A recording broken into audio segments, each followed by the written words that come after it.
Seems like we have a bit of quorum. Thank you everyone for joining us today. We will be talking about agentic AI and realizing the promise that it brings to all of us in the health plan world. We're very focused on the health plan world at the moment. And before I get started, there are just a few ground rules that, just for the webinar itself, let's set a few ground rules, which is I will be leading the panel. The panelists are my friends, so I'm very excited to have them. I will start off asking them a couple of questions, but definitely leave some time open near the end. So you're all welcome to ask them questions as well. Please put the questions in the chat window and we will get to them. And then post the panel, post the discussion today. We will polish up the video and post it on the Lilac blog site in the next couple of days. So with that, let's get started. So our panelists today are three of the eminent practitioners of AI and like people involved in lots of health plan operations. And I'm very excited to have them here and ask them questions and learn from them. First up is Karen. Karen is the head of emerging tech at Scan. In her past life, she's been the SVP of product and she's been director of product and most importantly, she's a lecturer at University of Washington, and Pacific Northwest is definitely like close to my heart. I'm very excited to have you here, Corinne. Thank you so much. Next up is Chen. Chen is another dear friend who brings a lot of experience from many different companies where he led senior leadership roles, including in the education space. Chen most recently is the right now is the VP of engineering at Alafia. And right before that, he was senior director at Oscar Health. Welcome, Chen. Hi everyone. Hi, you too. Thank you for having me. Last but not the least, it's welcome Pal to the panel.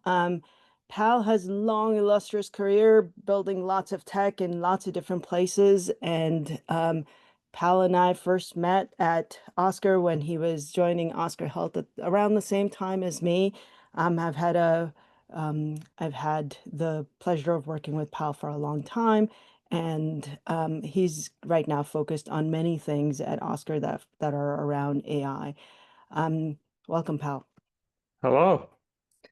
So with that, one of the things I would do is I would actually I have just given everybody a rather like clinical view of who you are, which says nothing about what you're currently doing, because I don't think I would do it justice. So I will hand it off to each of you.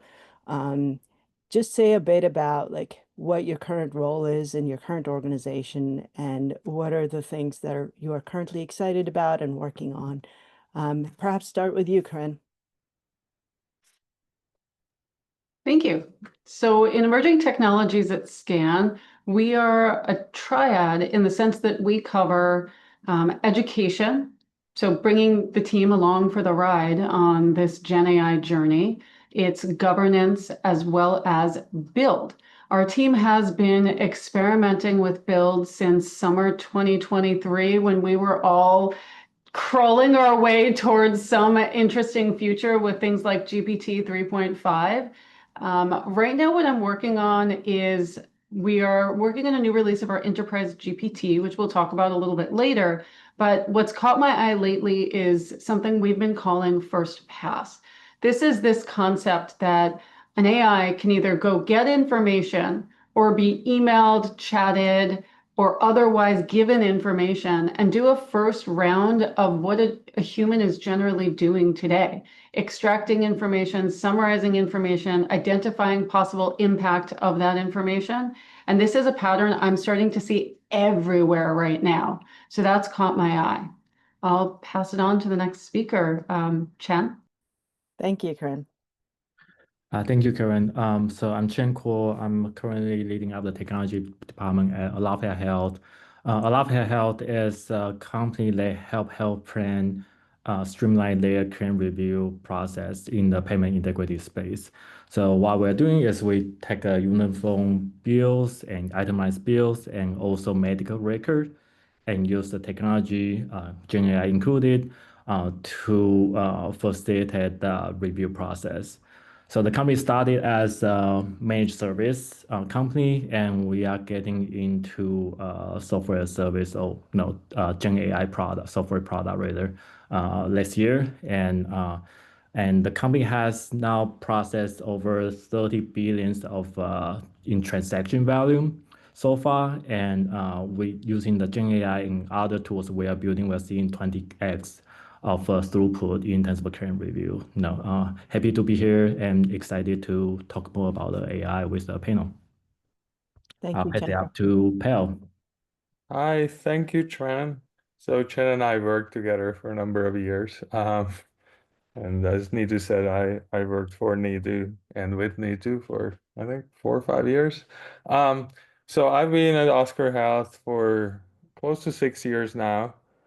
Um, I think probably for the panel attendees, Oscar Health is a known name, but if not, it is a health insurance company that is focused on the individual market, also known as ACA or colloquially known as Obamacare. We're a public company traded on the New York Stock Exchange and been around for, I think, about 13 years. What I'm doing at Oscar, so wore many hats. I joined as a software engineer, then got tapped on to lead the infrastructure team that I did for 4 years. And as part of my latter years in the infrastructure, I got involved with the new AI team that we formed. And for about a year now, I solely focused on AI, building various solutions for our company and trying out things, sometimes failing, sometimes succeeding. So I'm excited to talk about both of those. Thank you, Pal. Um, with that, I'm gonna send my first question back to you, Corinne. Um, Many in our audience, or actually everybody in our audience, is probably extremely busy with the day-to-day tasks. And many are probably wondering, great, now there's new thing that is going to help me. How do I actually cause that to be integrated into my workflow? How do I get myself in a position that I know enough about it, that I learn enough, that I'm incorporated and actually get value? You recently led a company-wide hackathon at Scan that you also mentioned on your LinkedIn post. We were all very inspired by it. Would you please tell us more about the story of how the hackathon came about and what impact it's had? I'm so excited to talk about the hackathon. This is part of that first pillar of education and nurturing that we have. We spun up our team in summer 2023, and it bears mention that SCAN is a nearly 50-year-old Medicare Advantage plan and affiliated care delivery companies. And we work in a very regulated space, obviously. So we wanted to think about how we educate people and give them a safe space where they can learn and play with new technologies. So since our team's creation in summer 2023, we've looked for places to bring education to our employees. The first thing we did was something called a tech talk. It's like a TikTok, a short video that we sent with our employee newsletters. And they were micro learnings on the technology. What are large language models? How can I use them in my place of work? How do I do this safely? What about protected health information? It moved on into every other week. We have office hours where people can drop in and ask questions. We do department trainings and workshops based on the nature of, let's say, your finance team or your grievances team, et cetera. But what happened this year is that our C-suite recognized we're entering a time of change that is far more than just technology. This is a fundamental workforce or culture change. So it was time to go big. What we have every year is a learning and development week led by our human resources organization called Cultivate. And this year the theme was one of transformation. So we ran a bunch of 101 level classes. They covered data systems, natural language processing, optical character recognition, classical machine learning, as well as generative AI. And along the way, we peppered in some of those other concepts that are extremely necessary to be successful at adopting new technologies. We looked at safe, agile, and human-centered design and business process redesign. We really wanted to give people this strong foundation for rethinking the way that they work. So this culminated in the hackathon. We had a number of our technology vendors join us. So it was a vendor showcase. People could learn about the tools and technologies that are available to them. And then we wanted them to use those technologies to hack out a project. And we didn't give them ideas. We randomly assigned teams because the goal was we wanted you to meet people from across the company that maybe you weren't collaborating with. And what I also want to highlight is that we had over 120 participants. Not all of them were developers. And that's a huge shift to think about a hackathon being run by the business versus your technology team. So together they put together 17 presentations. We had 5 category winners representing our ways of working or our pillars. And the energy and feedback was incredible. And I think it's kind of come through to this day. We gave people a safe space to experiment. I was very proud that we triggered no information security breaches on this event because we also did a lot of training in advance on how to use the tools. We developed a lot of new skills. We improved the adoption of the tools that we had. And now we've actually been invited to rerun this maybe twice a year. So this is giving you an idea of the bigger transformation that AI is bringing within organizations today. That sounds incredible, Corinne. I can't wait. I almost wish I was part of one of those hackathons. That would have been quite fun. Um, Pal, my next question is to you.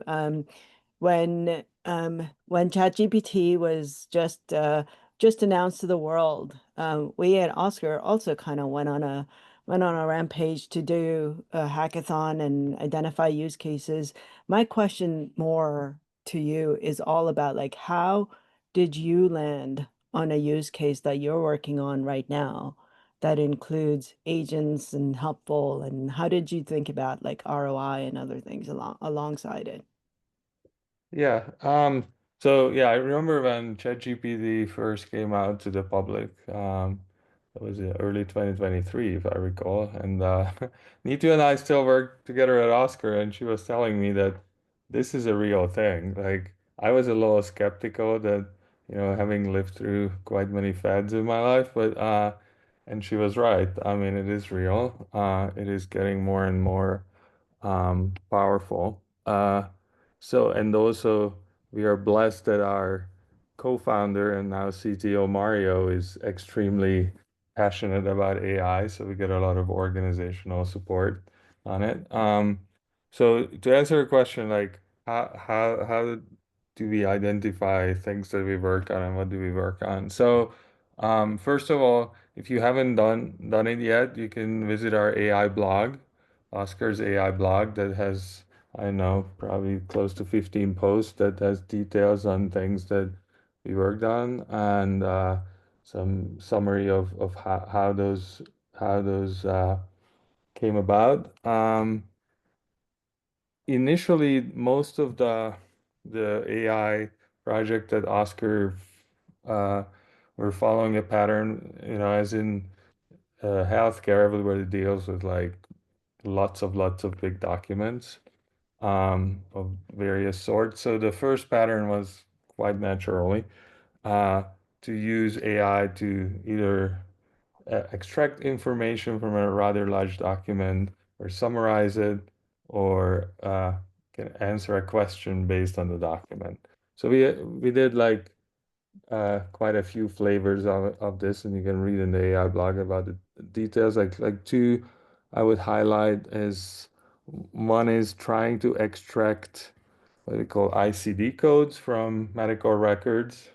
That is a central problem for all health insurance, for risk adjustment and other purposes. So that was one. And then the other one was trying to answer certain questions from our contracts that we have with providers. If you haven't seen these contracts, they are rather messy and long, and has a lot of legalese, but sometimes you just want to answer a very simple question like, can we do claim reviews? And how many days we can do the claim reviews after the claim was submitted? Or is there exclusivity to this contract? So that was another project. It has its own complexities because most of these contracts and medical records are available only in PDF format. And PDF can be very beautiful. That creates its own problem for LLMs because LLMs have a hard time uh, understanding tables or charts or things like that. So it's a whole slew of problems of how do you feed this PDF to the LLM? Do you feed it as a image using the multi-modality capabilities? Do you try to OCR it? And then feed the text, how much information you lose with each approach, or we even try there are all these open source tools that try to just convert it to text without OCRing, which in some cases is the best solution because PDF is like Markdown really under the cover, so it's not really an image. Um, so you can spend a lot of time with this, and I think it's as mundane as it sounds, like PDF to text is actually a pretty central problem to using generative AI in healthcare. And then the last one, Kareem was talking about hackathons. So we have these hackathons once or twice a year, and now in the past 2 years at least, they were solely focused on using AI. And then one of the projects that came about a year ago is uh, a customer service agent that tries to talk to our members and answer their questions, what they would have. So that's a project I've been working on in the last 8 months, and we launched various parts of it already.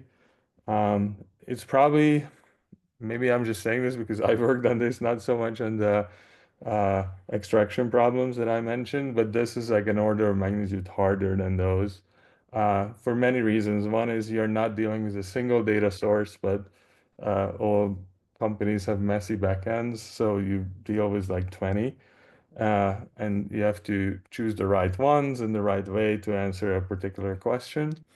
The second one is like you're talking to human beings, so it's that whole human conversation, understanding emotion and intent is a whole can of worms, which is not necessarily unique to healthcare. What is unique to healthcare is the margin of error is very slim. Like if you call into um, I don't know, StubHub and you miss the Coldplay concert, then it's sad, but it's not the end of the world. But if you are uh, asking your insurance company about coverage and they tell you the wrong answer, you may not go to the doctor, and that has very severe consequences on your health. So we really need to, our bar is much higher than the common customer service scenario. Yeah, that's definitely a higher bar. And Corinne, as you were mentioning, the highly regulated industry, and I saw you clapping when Pal said text to PDF. Do you have a story you want to tell us there? I think just from the plan perspective, people, and I'm a document nerd, people don't realize just how many documents are flying back and forth. And they're coming in as mailed documents, they're coming in as faxed documents, and they are coming in packages. So multiple members worth of data may get scanned into one package with one cover sheet. And I think that level of knowledge is not necessarily understood outside of the plan industry, that this is such a profound problem that needs to be solved. And I know, Chen, you're nodding because you see this in the claims data too, that the bundles of supporting material that get sent, we spend a lot more time managing that data cleanup than we sometimes spend with the AI itself. That's an extremely good point, and like I'm just gonna restate it. There's a lot more time spent cleaning up the data than with the AI. So that's interesting. But like I want to jump to you, Chan, talking about documents and ICD codes and all the work that Alafia does, right? You help quite a bit with payment integrity by identifying things that are maybe miscoded, and helping them recode them properly and like helping with payments. My question to you is, can you speak a little bit about the impact the system has had on Alafia and its clients? Yeah, of course. So I feel like it's a great setup for me, like Corinne and Pale, that you're talking about like document processing and then as a huge problem in healthcare. And I remember once like I have engineer like interview, right? So ask why you couldn't use that digitized version of the data. I was like, okay, so that's the industry problem, not the and of like this just standard format of sending documents, right? So between providers and payers, right? So and at Alafia, we are dealing with this exact problem, right? So data comes in not in the digitized format, but in PDF, right? So and how do we process that into a workable version of that, in the format that machine can quickly read through it and understand that, and also streamline the operation for the human being to go through the review process, right? So that's what we are optimizing for. And in terms of impact, right? So the company started, I mean, before Gen AI, right? So then we build like traditional software, SaaS type of software, right? So data comes in, PDF format. We understand that, we publish in a table, and then optimize the workflow and features for our auditor to go through, right, in an efficient way, and do some like predictive of modeling and to based on the historic data and make a recommendation of hey, this might be wrong, that type of things, right? So more of like using like traditional ML way. But when after Gen AI comes out, just as I Pale mentioned of the digesting the medical records um, has been before the Gen AI, right? So has been a big problem, right? So auditor needs to go into the medical record to verify the billing, right?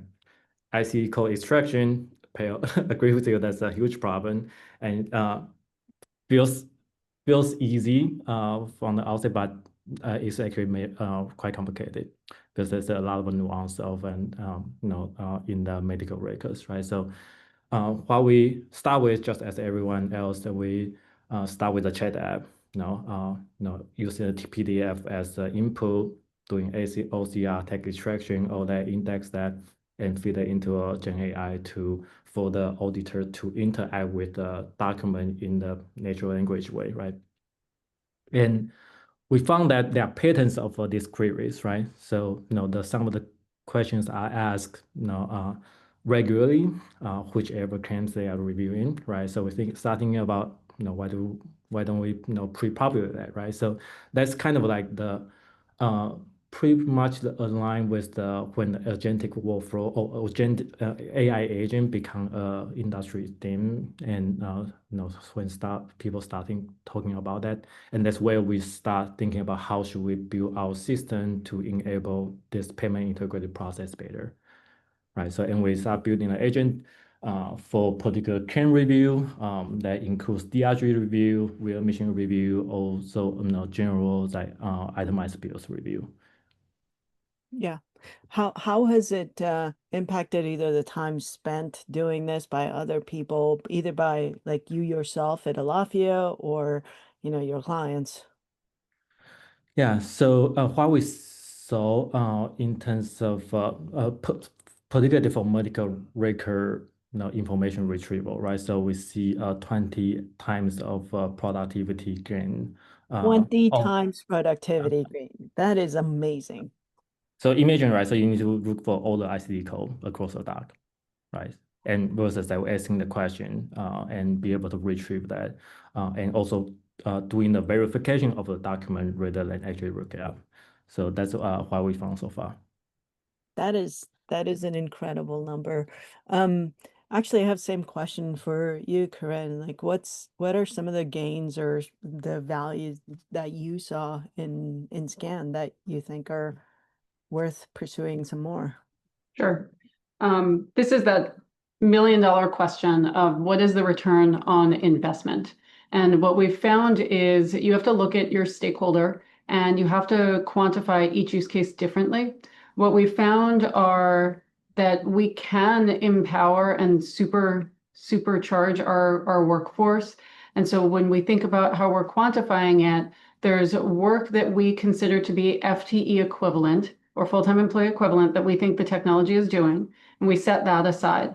And then there's work that might be a time savings, which is probably my least favorite measure of success because I think it's this myth that saving time means more productivity. So you have to fall back on different things like throughput or turnaround time or caseload, or my personal favorite, time spent with our seniors.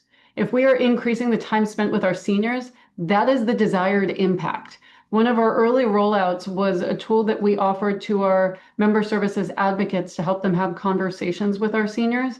And they generally were doing a lot of administration on and after the calls. This was searching for information in other systems. This was writing up their notes. And we actually were able to eliminate a lot of that administration. And we didn't immediately go celebrate that our calls were shorter. We actually kept our calls the same length, if not had them longer, because we got more time to focus on the senior and listen and have that meaningful conversation. And so I think each org needs to decide how they quantify their impact. And productivity is great, but is it in alignment with your mission and your North Star? There are a lot of speakers in AI who will talk about what they call a manifesto. So build your manifesto and define your shared success measures early. We do, of course, have those productivity gains and we can share those, but I love to look at the stories that really fulfill our mission as an enterprise. That is a very holistic way of looking at it. Thank you. Um, I now have a question for all of the panelists, and maybe start with you, Pal. My question is, as you went down this journey for AI and agentic AI and enabling use cases, what are a couple of things that like stand out for you as like learnings that you maybe didn't expect? Um, yeah, there are many, gosh. So one of the things that uh, I think people who don't work with LLMs on a daily basis thinks that LLMs are really smart. And it is true in a way, but they are really dumb in another way. Like uh, the other day, I just had to fix a bug that was about some uh, member question that we answered incorrectly. And as I was doing the searching for the root cause, I realized that if you ask GPT for one, I think it was, like, what is today's date? It will tell you every day, June 16th. And then if you ask what is the current year, that was say 2024. And it's because that's where its training ended. So a human being would never make a mistake like that, or but LLMs do. So one of the things that you have to learn as the fleshy demos that understand what are the limitations of LLMs. So this is one, like this is just kind of a funny Easter egg, but there are other more subtle ones that you learn as you build systems. For example, LLMs need to really be explained very carefully what you want them to answer. So it's kind of talking to a 4-year-old. That's one learning. Second, they don't like to fail. So they are trained to always please the user, and you really need to corner them to be able to give you a negative answer. So that's kind of a whole art of getting them to tell you a correct negative answer. So there are techniques about it, like structured outputs is one. Then when you don't let it um, just answer in free text, but like uh, define an output of fields, and that helps the accuracy. The last one I would say is decomposition. So that's like a really old software design paradigm that you don't want monolith programs or monolith services. You want to decompose problems into small chunks. And that seems to work at least with the current generation of LLMs. So instead of asking a question that may have multiple parts to the answer, try to ask all the parts of the question and then just get a part of the answer back and then use maybe another prompt to put together the final answer. But the naive way of here's a bunch of data, make sense of it and answer this question doesn't tend to work, or at least not in my experience. So you need to put quite much engineering to the LLM to get good results. That that is very much like incredible insight.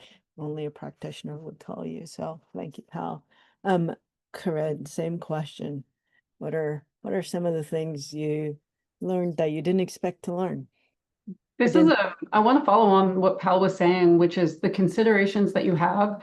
I think there's a lot of magical thinking that AI is AI, it can do anything. And it's actually got a lot of nuance that you need to work around. And one that has become really profound for me recently is the difference between a large language model and a large reasoning model. That these are foundationally different in the way that they operate. And some of that sycophancy that Pal was mentioning, this eagerness to please, it isn't there in the reasoning model, and it will argue with you for its points. It will stand its ground. The choice about what model to use for the task at hand is something that I think a lot of people start unprepared for. And it's not simply about which one does the job. There's a sliding scale on how you would grade your model and how you think it's performing. And then you also have to weigh that against its cost. You can have a huge variety of costs in your use of a language model. You can get into the smaller specialized language models, or you can move all the way up to these reasoning graduate level models. So which one is cheapest? Which one's right for the task at hand? If you offer up a blank engagement space, you don't want to always start with the most expensive model. So you're seeing a lot more routing happening now, where maybe we can do a lower cost alternative. And maybe sometimes you do just need OCR and not an Omni model. Sometimes you need traditional natural language processing and you don't want to use language models at all. And then on the less technical side, what I found is that AI, because of that magical thinking, has become a touchstone for any new ideas in the organization. And I love that because we started our journey and people had no idea what kinds of like ideas and concepts they should bring to these workshops. So they didn't know what AI could do, which meant that they couldn't really bring us ideas. And so we'd be pulling teeth to try and get them to come up with things that they could potentially improve. Now I'm getting stopped in the hallway every time I'm in the office, and people who would generally say I'm not technical, but I have this idea. That actually is very energizing because I think this empowers all of the employees, all of the workforce in a relatively broken US healthcare system to think about ways that they can be disruptive, and the technology actually lets them achieve it. yeah, very, very poignant point. And it's not just about tech, it's about all of the people and the interaction. It's very poignant. Thank you. Chen, same question. What did you learn that you didn't expect to learn during this journey? And Um, quite a few different things, right? I think on the building the software product side, I would say that's the biggest learning. Definitely other like technical learning along the way, which I would also like to share. So I think traditional way of us thinking about software as a service, I mean, as you probably can see in on LinkedIn and feeds, right? So um, as not very applicable in this Gen AI world. And also like from our experience with working with our clients and pilots, right? So what I mean by that is that people are looking for outcome, and because this Gen AI's interaction is so how should I describe it? Um, um, very feels like you are interacting and you expect the outcome of what you try to achieve, right? So you will get a work product of the conversation or artifacts coming from that interaction with the Gen AI technology, right? So then people are looking for outcome more just than just a software feature. Then when we're building a product, it becomes more and more about what kind of business outcome I can deliver as a software company to your organization, rather than, hey, this is features that you could use, right? So I think that's a mindset change for us, for the past, I would say 6 months or so. I think the other thing I would like to share is there's definitely excitement about Gen AI and also the pullback of it's as in the healthcare industry, right? So risk averse in general, and how should we walk the line to make the health plan and then also healthcare in general, any players in the industry that feel comfortable adopting that, and with some sort of guardrails, right? So I think that thinking through that is also something we are focusing on right now. Yeah, that's super exciting. I have a follow-up that like relates to the same thing. And to the all the folks in the audience, um, please start asking your questions now. We're going to be arriving near the end of this conversation and I want to make sure I get to your questions. But before that, I still have a few more. Um, what is like one thing that you would tell somebody who's just getting started that a belief they hold is incorrect, so they should go in a different direction, or something else, a different place to start? If somebody's just starting, let's say they're in a health plan and they're trying to figure out how to move their organization, or they're on the tech side and trying to move that organization. What is something that you would recommend? I will open the floor to anyone.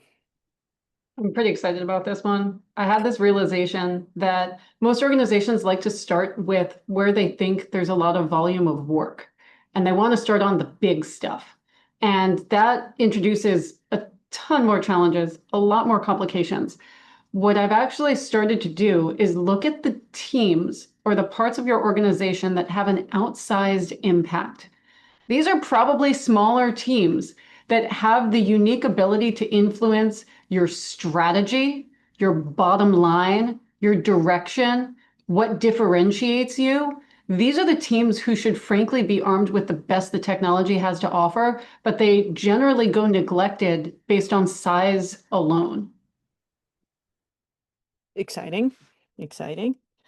Um, So I have one to offer, and this is mostly for, I mean, I guess for any uh, LLM project, but especially user facing, like try to do one use case first. So um, uh, there's another approach to go like really broad, and that sounds very tempting because then you maximize your ROI. But then you quickly find yourself that you're trying to do too many things because launching something that is human facing has many facets of problems.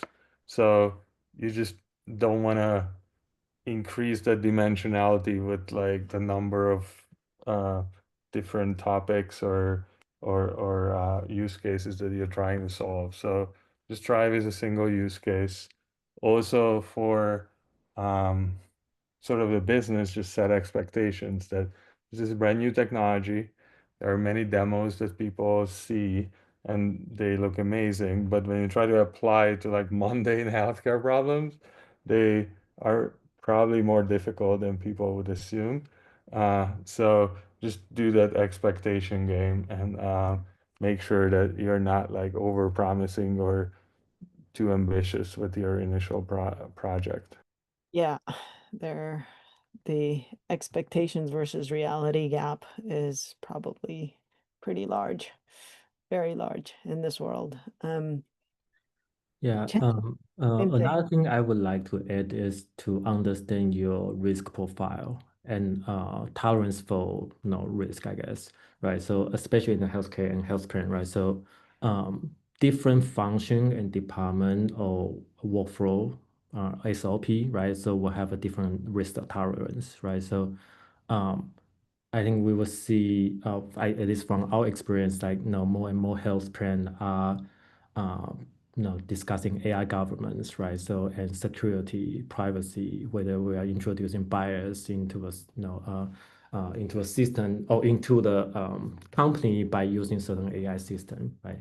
So I think starting with a low risk area and I agree with Per and Corinne, like focus on a few problems and the use cases to start with would be the best bet.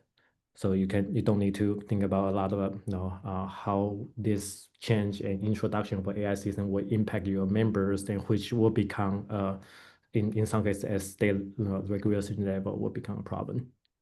Yeah, I think all of you have really amazing recommendations. Start with your own manifesto, identify areas that have high impact regardless of the amount of work. Um, Work closely with the business leaders to actually have like clarity and expectations and manage some of the expectations.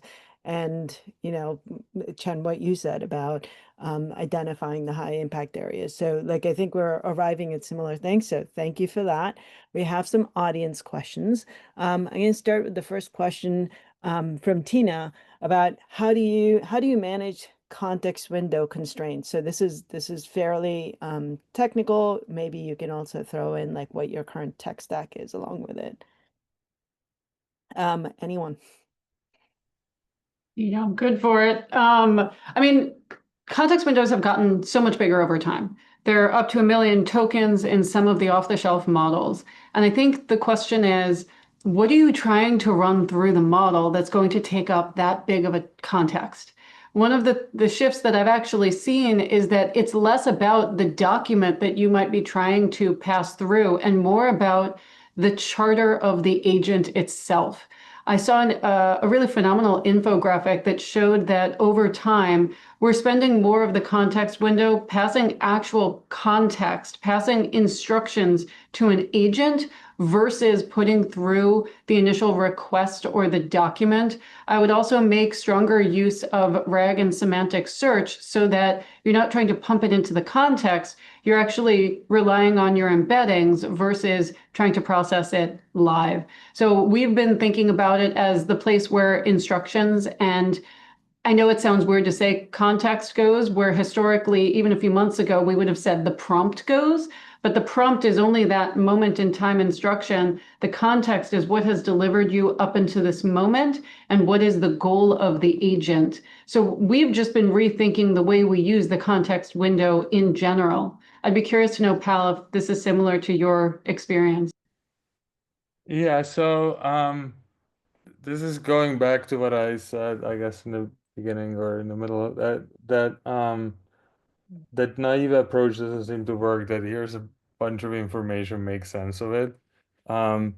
Also, this is just sort of an empirical observation that if you really want exact answers, then the smaller your prompt is, the better off you are. So uh, again, just not to repeat myself, like the the strategy or architecture that I've seen working well is trying to decompose your problem to smaller prompts, smaller context windows, and get sub answers, and then have a final prompt that already uses these sub answers and then comes up with the final answer.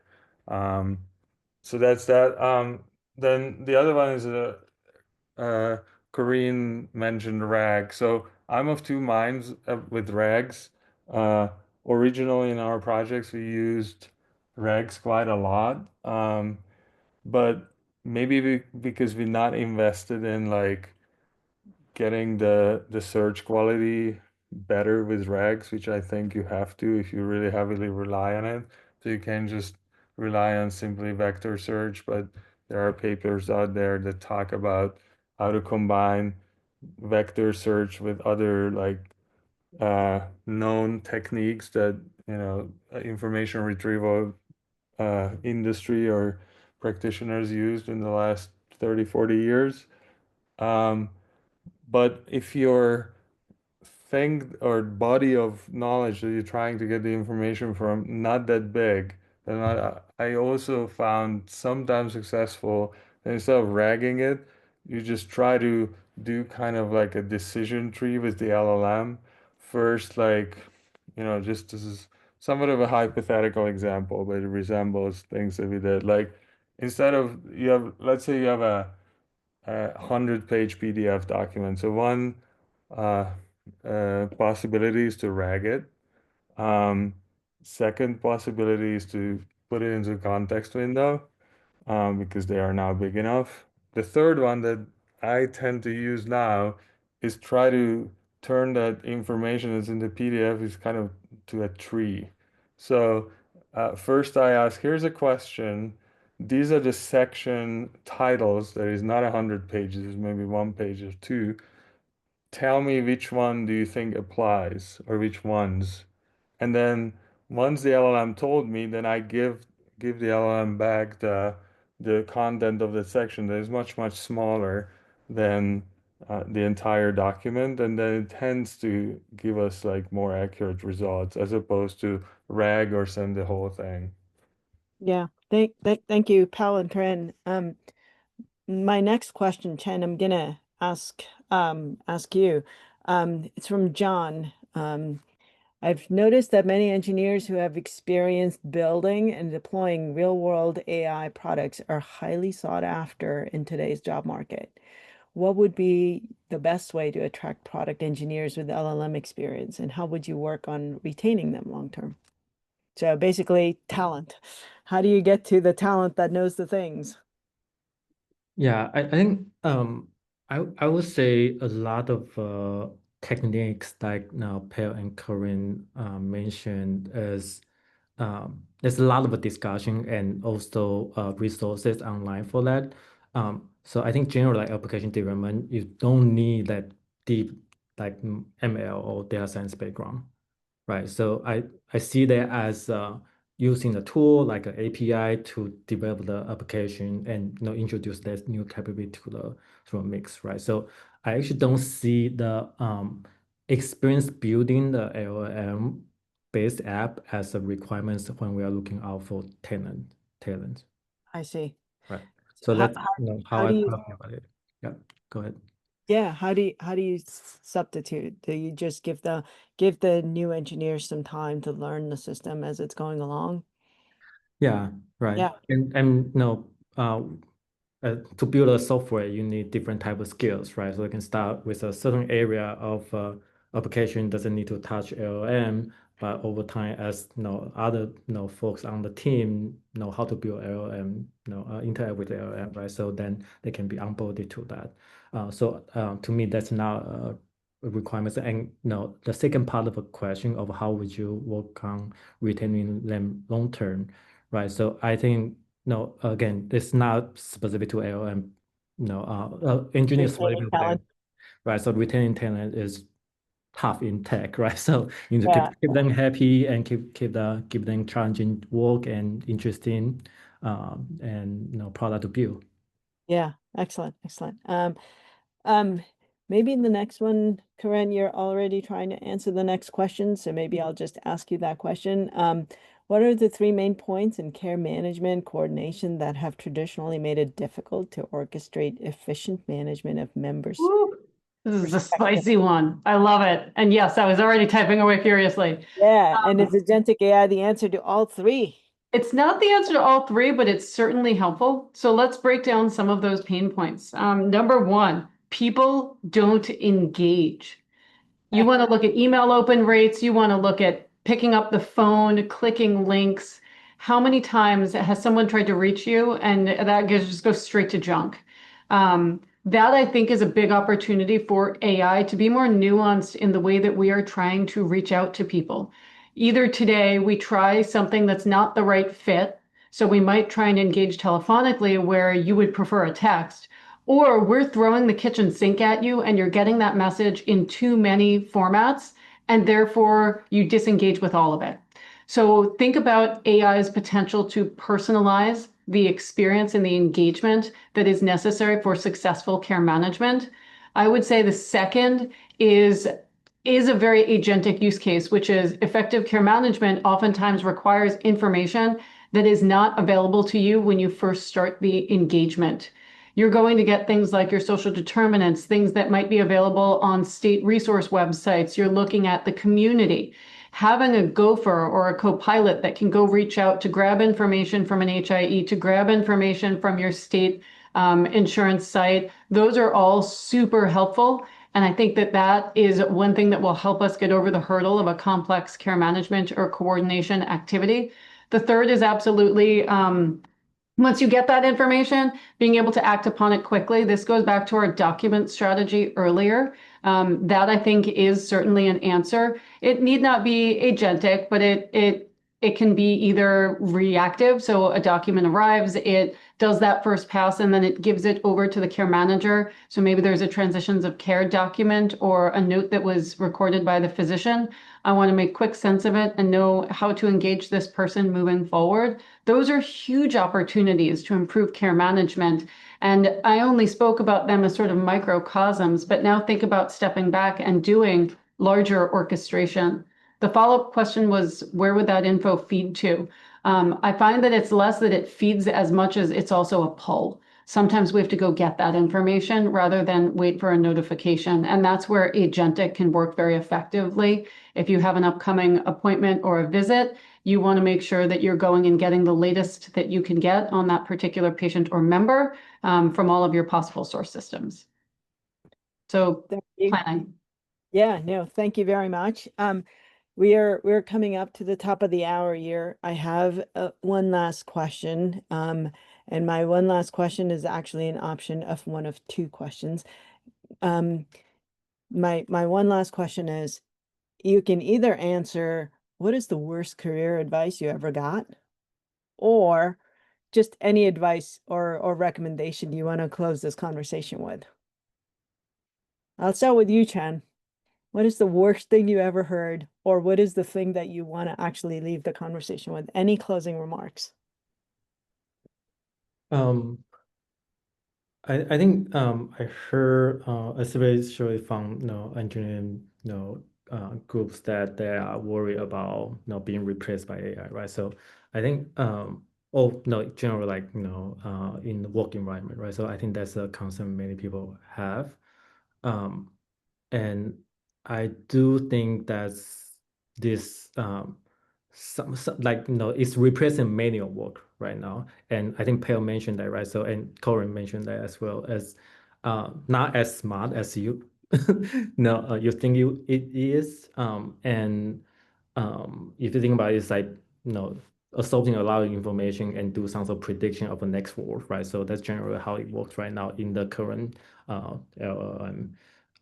So I think be able to really think about how you do like critical thinking, right? How you would decompose a problem, and how you approach your problem at work or your personal life. I think that's gonna be a key skill to have. And no, I don't think that AI at in the current state will replace that capability. I don't know about 5 years after no in the future or 10 years in the future, but I think honing in on that and develop that type of skills is important.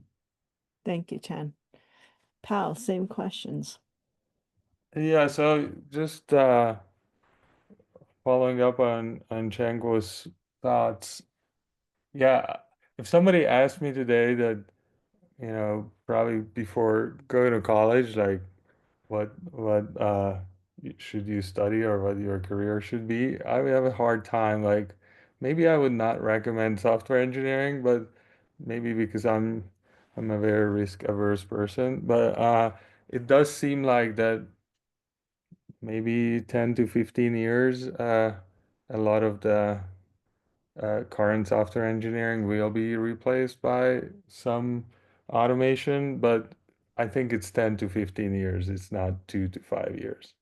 Um, the second one is, if you are today, what advice I would give you if you're a software engineer or work in this field? Like I think just skills are changing. So before you were very good in a programming language or you understood some technology, that was great. Now you need to have more skills to build this agentic system. So you need to be a little bit of a data scientist, a little bit of a statistician, a little bit of a AI expert and software engineer. So like narrow skills don't cut it, because exactly the narrow skills where LLMs are passing humans. Thank you, pal. Thank you, pal. Corinne, same question. What is that? Absolutely. I was once told in my career, try and get as close to the C-suite as possible to maximize your impact.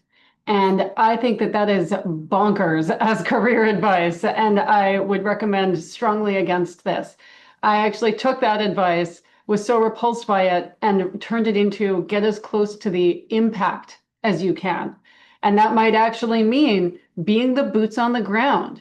So I think that this technology has such a profound opportunity for us to all maximize our impact and our influence, that it doesn't matter where you are with the organization, you have been given the chance to leapfrog the technical barriers that prevented you from doing the things that you ideated before. So I actually think that this is both a technical and a non-technical way to answer the question. Don't think about, chasing your way up the ladder. Think about finding your way to the right solutions that have impact on your end beneficiary, because there is no longer a technical barrier to do so. That's amazing. Thank you. I want to thank all of our panelists, Corinne, Pal, Chen. Thank you very much for giving us your time and your insights and your learnings and your advice. Thank you very much. Thank you very much to the participants. Thank you for the amazing questions. And like I said before, we will package up the video and post it on our blog site in the next couple of days. Thank you. Bye. Thank you so much.